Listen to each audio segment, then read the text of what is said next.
and gentlemen, men and women, boys and girls, welcome to the most must-watch Baseway TV. My name is Vatican Kayembe. This is Health Talk. And today, in the building, as usual, I have the guest that you know. She's a champion of HIV. You know, she's, champion. And today we are talking about stigma around HIV. So, let me go ahead and welcome Mama. Mama Osana, welcome. I like to call it Mama. Yeah, that's all right. So, how are you doing? I'm good actually. It's been a long time we've met. Yes, 2 weeks ago? 2 weeks ago, yes. 3 weeks. 3 weeks, yeah. 3 weeks. We were supposed to meet last Yeah. Sorry, we apologize to our viewers that we did not, because it's after 2 weeks, then we come back with a topic about, we come up with this show, Talk Health, yeah? So, today we're talking about stigma around HIV. First of all, like there's people that they're new to the show, and you can introduce yourself so that way they know, like maybe 2 minutes. Don't get tired of that. Just quickly introduce yourself so that way. Okay, 2 seconds. All right. My name is Hosanna Bankhead. I run a charity based in Glasgow called Hopenyu. And we work around sexual health, mental health, and many other conditions that people encounter in life. Yeah, basically. So basically, we have a lot of things to talk about well-being in general. Yes. So, but right now we are just talking about HIV first. Yes. But there is a lot of things to come. There's TB. There's a lot of things that's why it's called Health Talk. Yes, it is Health Talk. So now, since we're talking about stigma around HIV, the question is, why do you think there's so much stigma around HIV in this modern era? I think a lot. HIV is a new disease, isn't it? It's only been around for something like 35 years old. Is that new? Yes, it's quite new. With the speed of this world, the way things go, the way the social media... No, it's very new. It's a new disease. And when it came, I think a lot of people didn't know what was happening. And it was killing people, but people didn't understand what was going on. And in Africa, when it came, it started around Rakai, around the Uganda area, in East Uganda, and people were just dying, and people gave it different names. They were calling it slim disease, they were calling it all sorts of things. So when there's a stigma, when stigma happens, because when there's something that is happening and people don't understand it, then it carries stigma, isn't it? People are scared. People are afraid. They don't know what is going on. So why this time, this time in our days, like we think like people are more educated now. Social media is there. Even like big people like Prince Harry, they was trying to raise awareness about HIV to make people understand that it's normal. You know, it's something that can be treated and you can still live your life even though if you're HIV positive. But people still carry stigma. But it is about, it won't happen to me. If when you get cancer, people say, I hope that doesn't happen to me. Or when you get something that you can't control, we always hope it doesn't happen to us, isn't it? So HIV is the same. And I will go back to what I said earlier at one of the talks, that it's something that you contract, you get in an intimate space when there are two people, and then you are doing this intimate thing, which I think is very pleasurable. And then a few months or a year down the line, it comes out as a disease. Yeah, but it's not only that way. That's what we talked about last time. Yeah. But that's good to think that way. Yeah. But it's an infection that can come through different ways. Yes. So just to start with that in mind, that's a really wrong perception. Well, to be quite honest, only about 3% of the population get HIV from other modes.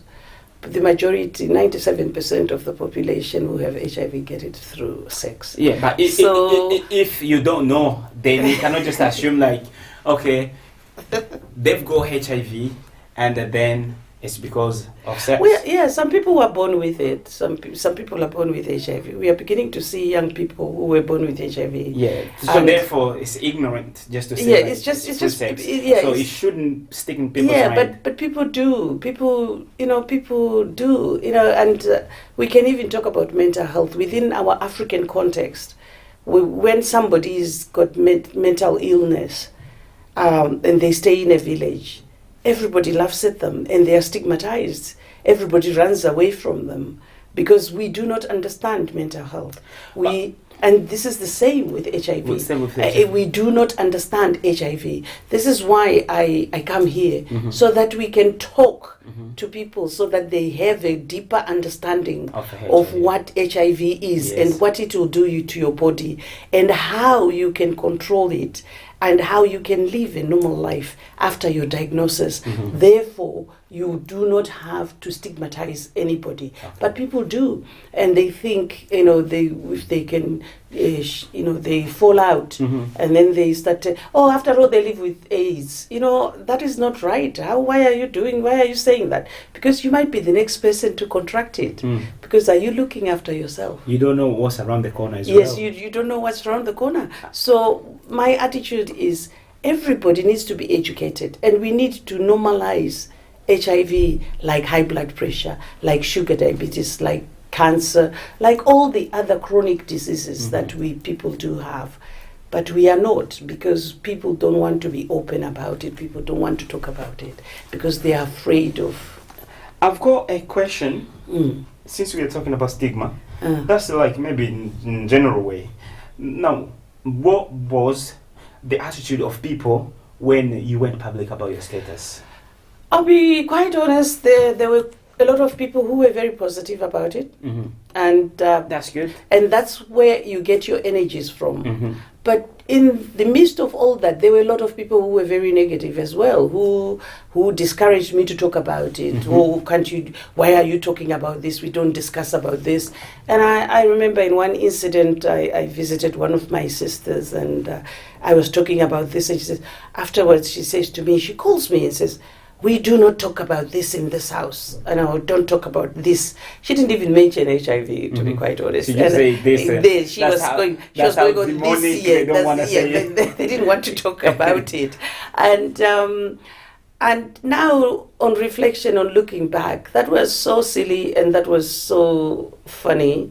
But at the time, it was hurtful. Mm-hmm. Because when you are trying to do something and trying to talk about something, Yeah. and people are shutting you down, and especially your very close relatives, it becomes very, very difficult. It becomes toxic, and Yeah. it becomes painful. You feel more vulnerable. Yeah, you feel very vulnerable. And I would love to say, there were lots of activists out there who gave me good support, Oh, good. who said to me, "Hosanna, it's okay, it's going to be fine." And it was fine, and it is fine. And now, those very same relatives or whatever, some of them come to me now when it's their turn to ask me, "So what shall I do? Or how am I going to do this?" And you do not give bad with bad. You just tell them. That's why. Because that's what I do. That's why I'm calling you a champion. Yeah, that's Champion basically of this show. Yeah, so basically that's what I do. I mean, when people then come behind and say, "This is what has happened," and I just say, "Okay, so where do we start?" And we walk the walk together, Mhm. because it's a question of holding somebody's hand, Of course. and walking this journey Instead of stigmatizing. instead of stigmatizing them. Because when you stigmatize somebody, this is where people even stop taking medication and they end up dying needlessly.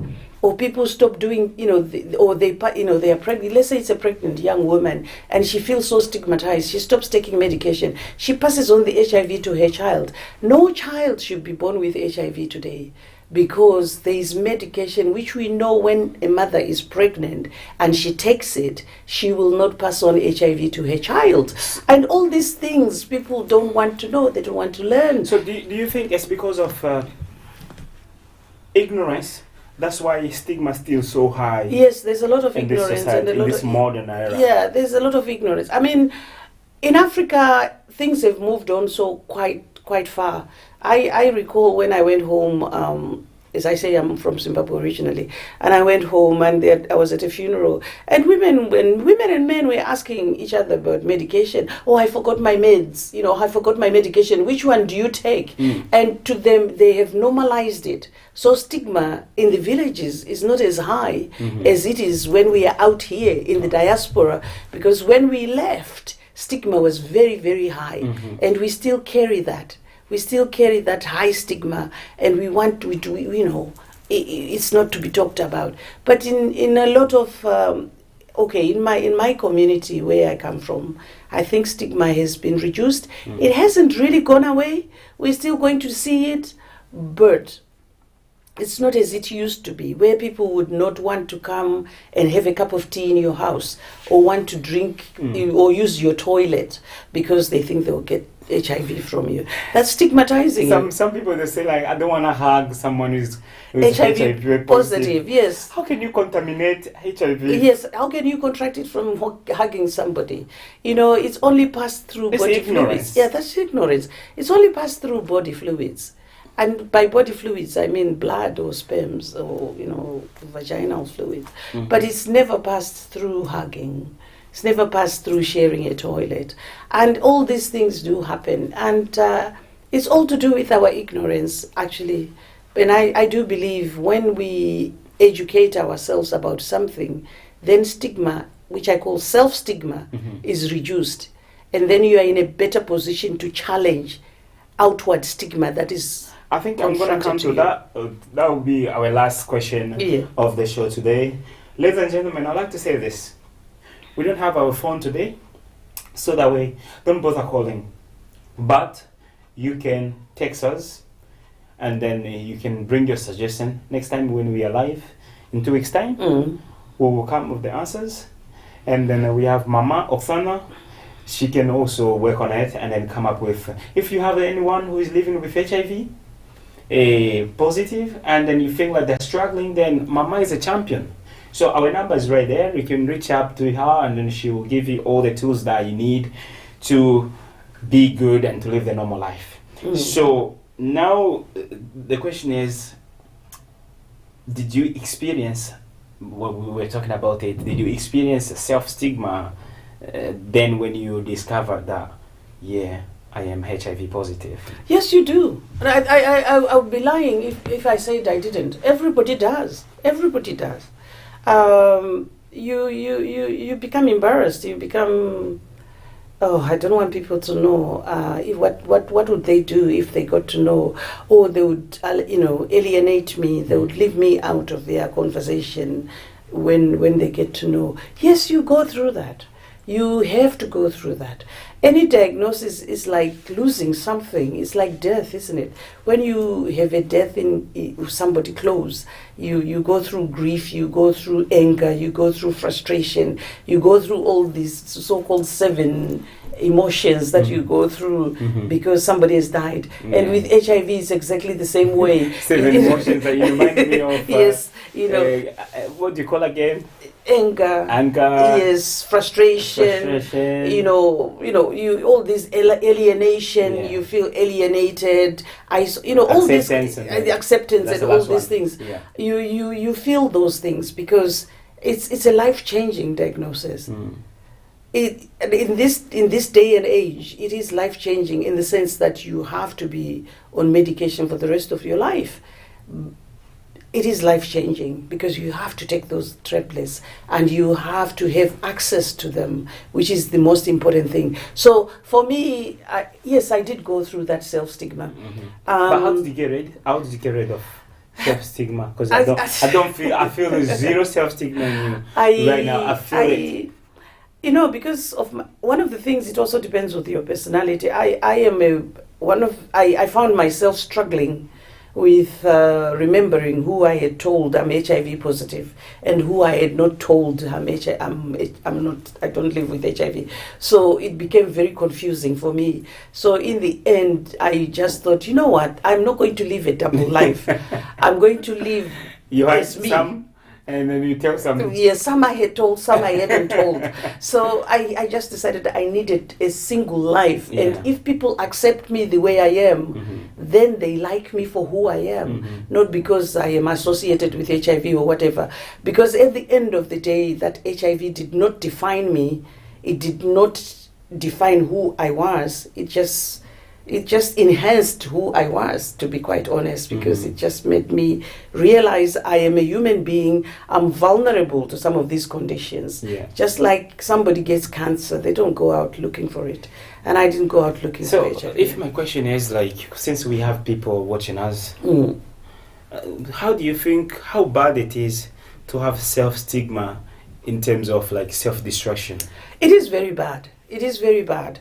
You find a lot of people, because of self-stigma, their adherence is very poor to medication, and they either go into self-destructive behaviors, like taking too much alcohol, doing all sorts of silly things, and not having a sense of commitment in terms of relationships, because they don't want that other person to know that I live with HIV. So my relationship is never going to be committed.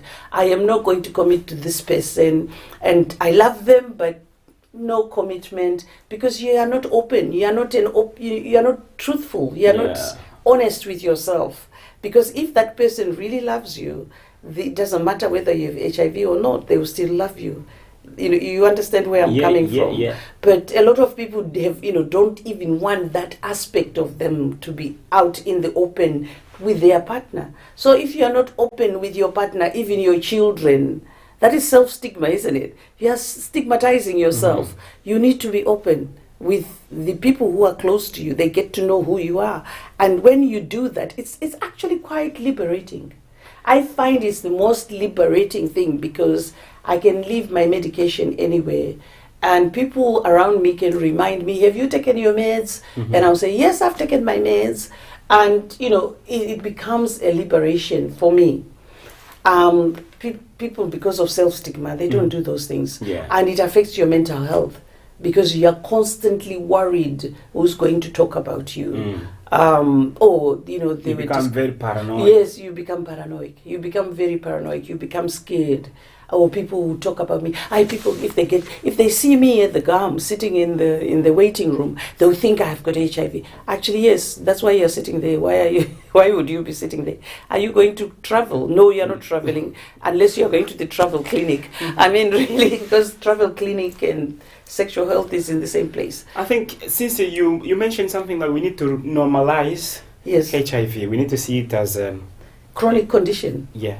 Now, are you going to allow me to say, like, Mama, she's married, the husband is HIV free? Yes, it's negative. So, which means, like, it's normal, it can be prevented, so stigma shouldn't be around it. Like, no, I'm talking in terms of Black people, they still think, like, you shouldn't hug, you shouldn't handshake, stuff like that. Yeah. But the reason I'm giving this example, because you are married, you are living normal life, you are hugging your husband all the time, handshake, everything. I mean, really, we need to normalize it. Yeah, but still life goes on normal like everybody else. So why having stigma around it? Why?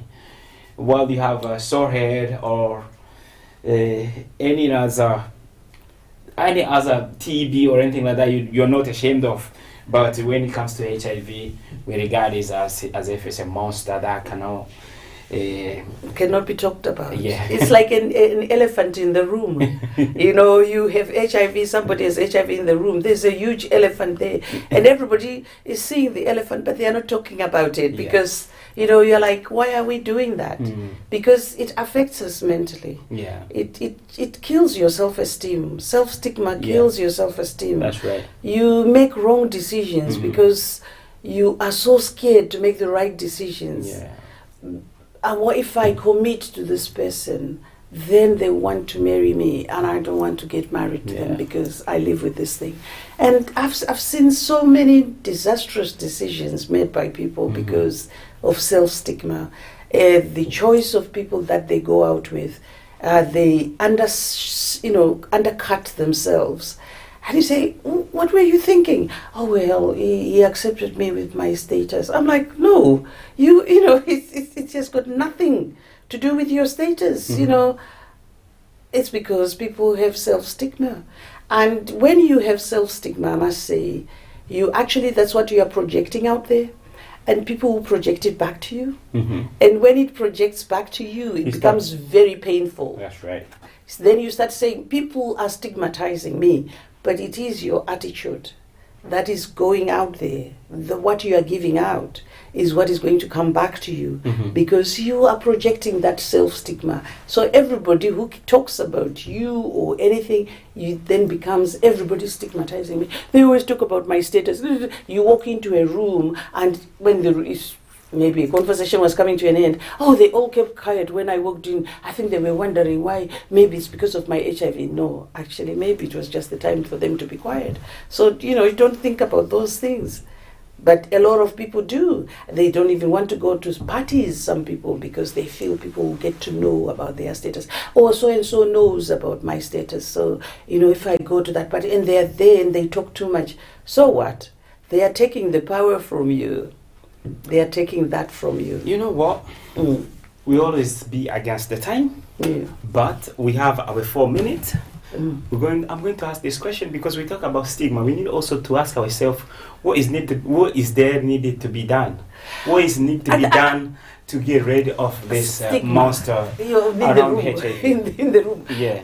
I think one of the things I keep saying, and I've said this in many forums, is that as long as people living with HIV, and I'm talking people living with HIV, do not stand up and talk about their condition in their communities, in their small world, and normalize their condition, we are going to continue having stigma.